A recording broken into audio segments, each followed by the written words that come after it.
I never thought I'd hear my own name called in a funeral home. The echo of it bounced off polished oak, soft carpet, and the cold hush of people pretending they weren't staring at me. "Sarah?" the funeral director asked, gently, like I might crumble at any moment. My mother's casket sat there, silent, dressed in the white linen I had chosen without thinking. I had grown up believing I was adopted. A child rescued from some tragic accident she never really explained. My life had been ordinary, quiet dinners, the smell of roasted chicken on Sundays, the soft hum of her old record player in the evenings, ordinary, but safe. Until today. The shock came in the form of a folded envelope, yellowed and fragile, placed delicately atop the casket. I could feel my pulse thumping in my ears as I unfolded it, hands trembling, heart sinking. It was a will, my mother's handwriting looping across the page, naming me, Sarah Thompson, as her sole heir. Every memory of a childhood spent outside suddenly felt like a lie, and I felt an ache that went deeper than grief. How could she have hidden me away like I never existed? And why now, after all these years, was the truth finally appearing like a ghost at the edge of the room? I looked around at the familiar faces, friends, distant cousins, neighbors, but none of them seemed to notice the trembling in my hands, the way my throat constricted. And then I saw her, a woman I didn't recognize, but her eyes were too familiar to ignore.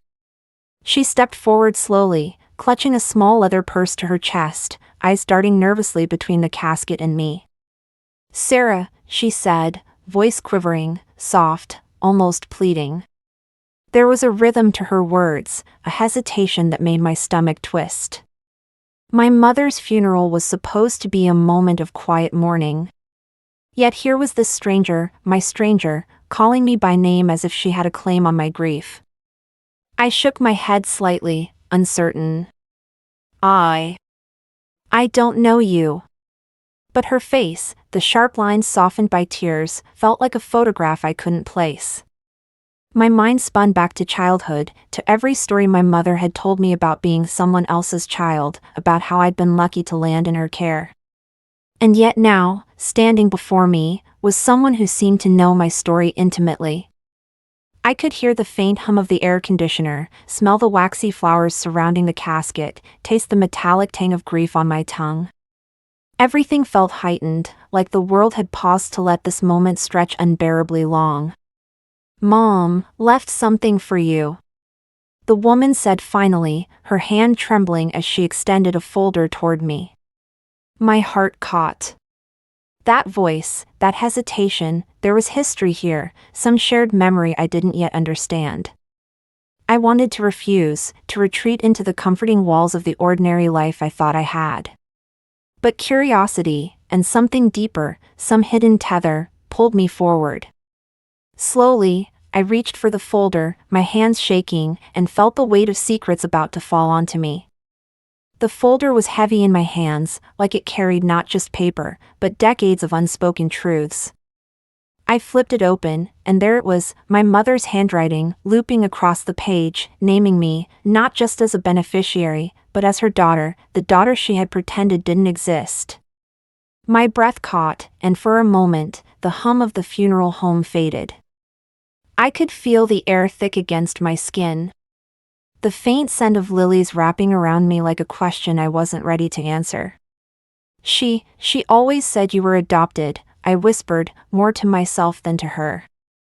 The woman nodded, her eyes glistening. "She said it to protect you," she said softly, voice cracking. She didn't want anyone to know. I sank into one of the chairs near the back, the weight of years pressing down on me.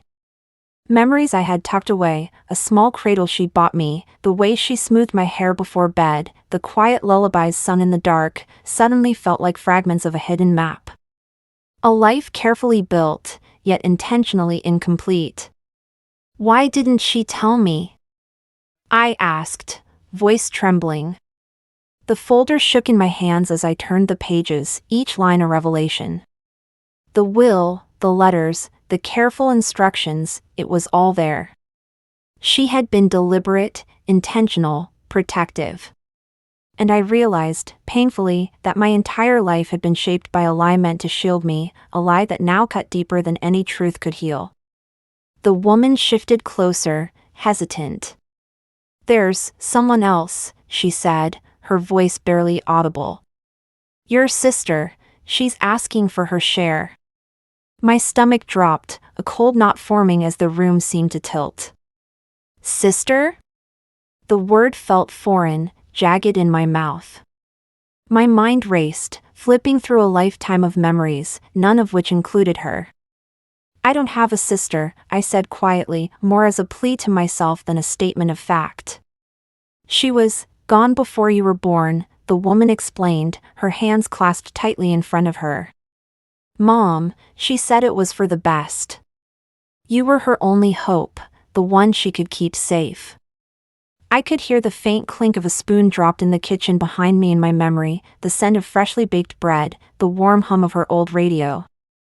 All the small, ordinary moments of my childhood, moments I had always felt were private treasures, now seemed like pieces of a puzzle I had never known I was missing. "And now she's alive?" I asked, voice cracking. The woman nodded. "She wants half of what's yours," she said. "She says it's only fair." I closed my eyes, feeling a tremor run through me. My mother's will was clear, intentional. Every word had been chosen with care. She had planned this moment, perhaps knowing that it would test me.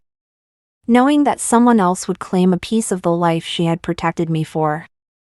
I imagined the sister, someone I had never met, someone who had lived a life parallel to mine, unknown, untold. My chest tightened. I could feel the pulse in my neck, the steady beat of anger, confusion, and a deep sorrow for the sister I never had the chance to know. I need to see her," I said finally, my voice a whisper of resolve. "I need to know her story, but I won't let greed rewrite what Mom wanted for me." The woman nodded, handing me another envelope. Inside, there were photographs, letters, fragments of a life that had been deliberately kept from me. And as I sifted through them, I realized that my mother's love had been complicated. Protective and profound, but it had also left me standing at the threshold of a family I was only beginning to understand. I found her sitting on the edge of the park bench, hands folded tightly in her lap, eyes fixed on the ground. The autumn wind tugged at her hair, carrying the scent of damp leaves and something faintly familiar, like the perfume my mother used to wear. I swallowed hard, unsure whether to speak or simply let her exist in the quiet space between us. "I'm Sarah," I said finally, voice low. The name hung in the air, trembling. She lifted her eyes, and I saw the reflection of loss, confusion, and perhaps guilt staring back at me. "I'm Claire," she replied, voice barely audible, almost a sigh. The sound of it made my chest ache, a sister I'd never met, claiming a bond that had been denied, hidden by the very woman who had raised me. We talked in fragments at first, shards of memory, questions carefully phrased, the kind of words that could pierce yet heal. I learned of her childhood, of the foster homes and the nights she had cried for a mother she couldn't reach. And in turn, I shared the small, ordinary miracles of the life I had lived, the smell of my mother's cinnamon rolls, the way she hummed softly in the mornings, the creak of the wooden stairs we had climbed together. But as the hours passed, a line became clear, etched between us, my mother's intentions. Every sentence I read in the will, every letter she had left, pointed to one truth: she had chosen me to inherit her love, her home, her legacy. Claire's eyes glistened, but I could see the edge of entitlement. The pull of inheritance, threatening to overshadow the bond we might have formed. "I understand," I said gently, voice firm yet tender. "I wish things could have been different, but this is what Mom wanted. I can't give up what she chose for me." Tears ran down her cheeks, silent and shuddering. She nodded, finally seeming to grasp the weight of her mother's decision. The boundary drawn by a woman who had loved fiercely, even in secrecy. And in that quiet acceptance, I felt a strange mixture of sorrow and relief, the tension loosening, just slightly, around my heart. The news of my mother's will spread through the neighborhood like the smell of rain on hot pavement, subtle at first, then undeniable. People whispered behind hands, in grocery store aisles. At the church luncheon where my mother had once baked the best pies. Everyone wanted to know, but no one understood the depth of it, the years of hidden truths, the quiet heartbreak, the love that had shaped me without the world knowing. Claire, my sister, became a shadow in this story, appearing occasionally at family gatherings or in cautious phone calls, always polite, always restrained. But with an unspoken expectation that I might bend, share, compromise. And yet, I held firm, not out of spite, but out of reverence for my mother's choice. I realized that inheritance wasn't just about property or money, it was about identity, about the life she had painstakingly protected. At the attorney's office, signing the final documents, I felt the weight of eyes, curious, judgmental, sympathetic, pressing in. I thought of my mother's hand, the careful loops of her signature, the way she had written my name, claiming me as hers in the only way she could.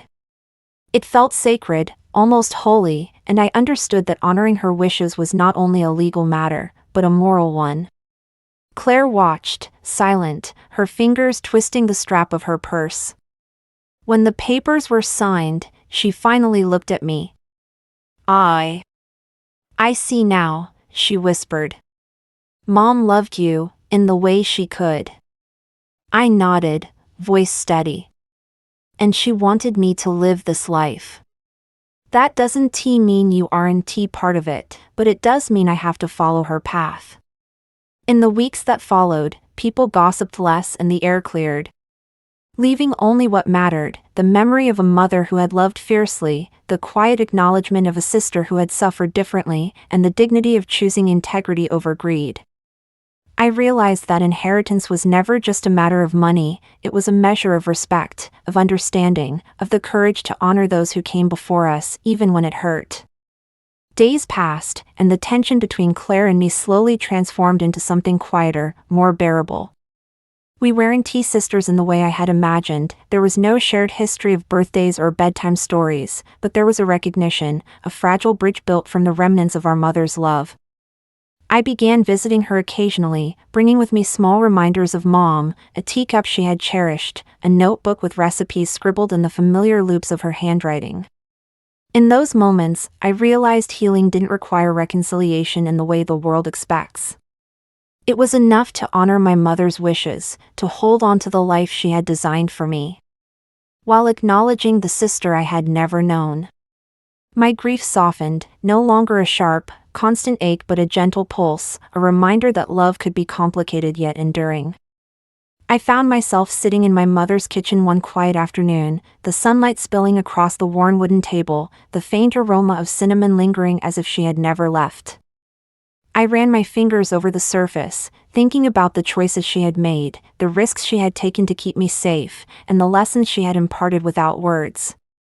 And I understood, deeply, that the legacy she left was not only material, it was moral. It was the courage to face difficult truths, the resilience to honor what is right, and the compassion to recognize that love comes in many forms. Some hidden, some painful, but always meaningful. In that quiet reflection, I felt a warmth in my chest I hadn't felt in years. The past no longer weighed on me as a burden, it became a guidepost, a quiet teacher, a story of endurance and grace that I could carry forward. I sit now, in the soft glow of evening, the house quiet except for the hum of the heater and the faint creak of the floorboards. I think of my mother, of Claire, of the life I inherited not just in possessions but in wisdom and love. And I wonder how many of us carry hidden truths, unspoken legacies, and unclaimed identities, waiting for the right moment to unfold.